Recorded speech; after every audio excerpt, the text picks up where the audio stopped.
দেশ স্বাধীনের পর ভারত ও বাংলাদেশ সীমান্তে কমেছে পাচার, সুরক্ষায় কাজ করেছে দুই দেশের সরকার। এর মধ্যে বিজিপি বিএসএফ সীমান্তে নজরদারি এবং টহল জোরদার করাই কমেছে সব ধরনের চলাচল। এক সময় বাংলাদেশে গরুর মাংসের চাহিদা মেটাতে ভারত থেকে সীমান্ত দিয়ে আসতো হাজার হাজার গরু মহিষ, আমদানি করাতে হয় সব গরু মহিষ। সীমান্ত এলাকায় গড়ে ওঠে পশুর খাটালো। এসব খাটাল থেকে সরকারের ভ্যাট দিয়ে দেশের বিভিন্ন স্থানে পাঠানো হতো এসব পশু। সরকার পেত রাজস্ব, কমতো বেকারত্ব। আর দেশে গরুর মাংসের দামও এই সময় ছিল কম, 200 থেকে 300 টাকায় প্রতি কেজিতে মিলত মাংস। সীমান্ত দিয়ে ভারতে গরু পাচার বন্ধে ব্যাপক কড়াকড়ি করে ভারতে ভিড়েছে, ফলে বন্ধ হয়ে যায় গরু প্রবেশ। 3 গুণ বেড়ে যায় দেশে গরুর মাংসের দাম। এদিকে ভারত গরু আসা বন্ধের পরই কয়েক বছরের ব্যবধানে দেশে গড়ে উঠেছে লাখো লাখো পশুর খামার। মাংসের দাম না কমলেও দেশের গরুতে মিটছে বাংলাদেশের গরু মাংসের। বেড়েছে গরুর খামার, গরুর চাষ হচ্ছে, গরু মিটছে গরুর মাংসের চাহিদা। অপরদিকে গরুর মাংস রপ্তানির স্বপ্ন দেখছে দেশটি। সীমান্ত এলাকায় বাড়ছে পশুর খামার, সৃষ্টি হচ্ছে উদ্যোক্তা, হাজারো পরিবারে ফিরছে সচ্ছলতা।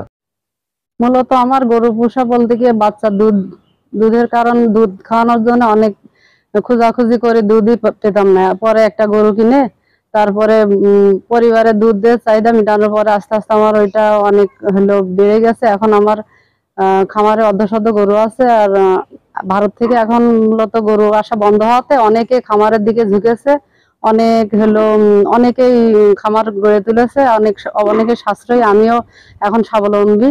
এর থেকে আমার পরিবারে অনেক চাহিদা মেটে বা বাচ্চাদের অনেক পড়াশোনার খরচটাও অনেকটা বেরিয়ে আসে। এখন প্রাণী সম্পদ অধিদপ্তর থেকে অনেক সাহায্য সহযোগিতা করে। যাই হোক, এখন মানে ভালো আছে সব দিক দিয়ে। গত 10 বছরের ব্যবধানে সীমান্ত এলাকায় ছোট বড় অনেক পশুর খামার গড়ে উঠেছে। দিন দিন বাড়ছে এসব পশুর খামার। ভারত থেকে সীমান্ত দিয়ে গরুর চলাচল বন্ধ হয়ে যাওয়ায় সৃষ্টি হয়েছে নারী পুরুষ বিভিন্ন ধরনের উদ্যোক্তা। দেখছেন, তারা লাভের মুখ দেখছেন, হাজারো পরিবারে ফিরছে সচ্ছলতা, সৃষ্টি হচ্ছে কর্মসংস্থানের, ফলে স্বাবলম্বী হয়ে উঠেছে এসব খামারিরা। এখন আমার খামারে 30টা গরু আছে, বাছুর টাছুর দিয়ে অনেকে গাভী আছে। আমি সাইডে দেখলাম অনেক বেকারত্ব ছেলে ঘোরাফেরা করছে।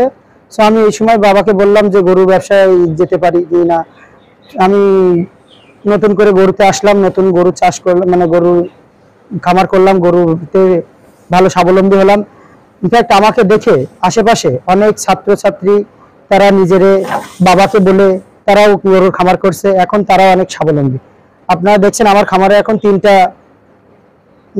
মানুষ কাজ করতেছে। আমি 3টা মানুষের পারিশ্রমিক দিতে পারছি।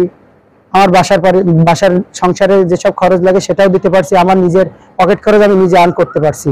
ইনফ্যাক্ট আমি আমার নিজের পড়ার খরচটা আমি নিজে চালাতে পারছি। সীমান্ত এলাকায় বিভিন্ন পশুর খাটালে ভারত থেকে আসতো হাজার হাজার গরু। 2004 সালের পর থেকে ভারত থেকে আসা এসব পশু ভ্যাট দিয়ে রপ্তানি হতো দেশের বিভিন্ন পশুর হাটে। দেশের গরুর মাংসের দামও ছিল কম। 2014 সাল থেকে সীমান্ত দিয়ে গরু পাচারে কড়াকড়ি শুরু করে ভারত সরকার। 2017 সালের পর থেকে বন্ধ হয়ে যায় ভারতীয় গরু আসা। দেশের বাজারে বেড়ে যায় গরুর মাংসের দাম। এ সময় সীমান্তে গড়ে ওঠে দুগ্ধ মোড়াতকরণ। প্রায় 700 উপজেলাতেই প্রায় 30,000 পশুর খামার গড়ে লাভবান হচ্ছেন তরুণ তরুণী এবং নারী পুরুষ উদ্যোক্তারা। কমেছে বেকারত্ব, বাড়ছে কর্মসংস্থান, স্বাবলম্বী হচ্ছেন এসব খামারিরা।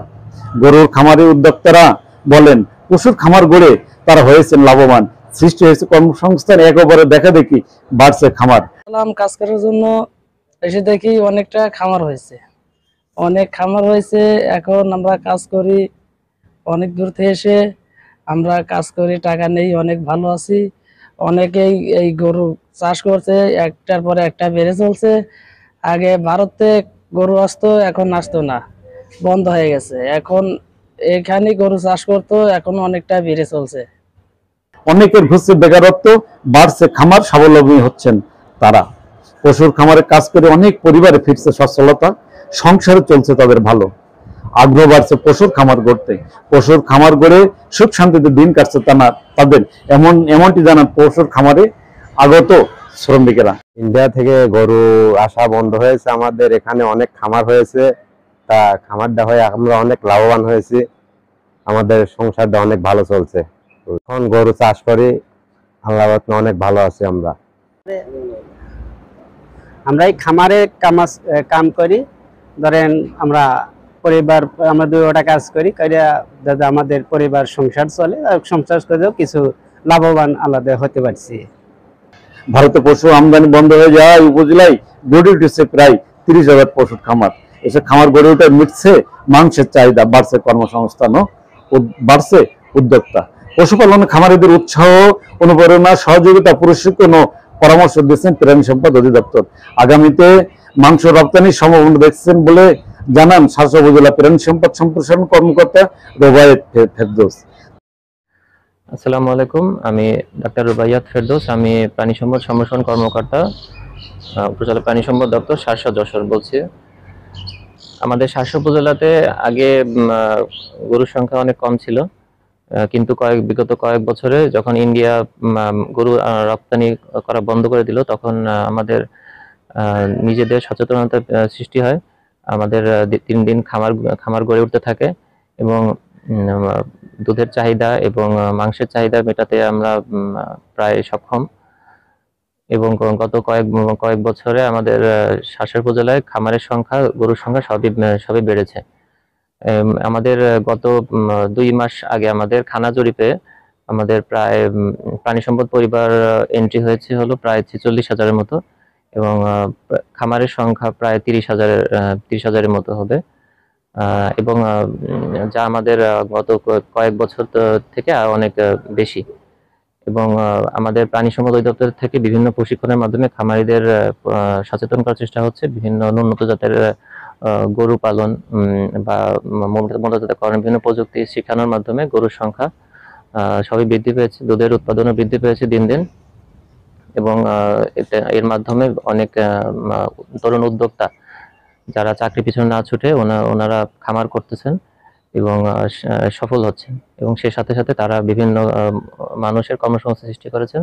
অনেকে বিদেশে না যে দেশেই আছেন, এবং তারা কর্মসংস্থানের মাধ্যমে তাদের পরিবারের উন্নতিতে অনেক বড় ভূমিকা রাখতেছেন। সাথে সাথে নারী উদ্যোক্তা সংখ্যা আশানুরূপ বৃদ্ধি পেয়েছে, এবং বিভিন্ন কর্মসংস্থান সৃষ্টি হয়েছে, এবং বেকারত্ব লাঘবে আমাদের প্রাণী সম্পদ অনেক ভূমিকা রাখছে। তিনি দেশের মাংসের চাহিদা মিটে রপ্তানি সম্ভাবনার স্বপ্ন দেখছেন এবং আশা প্রকাশ করেন এই কর্মকর্তা।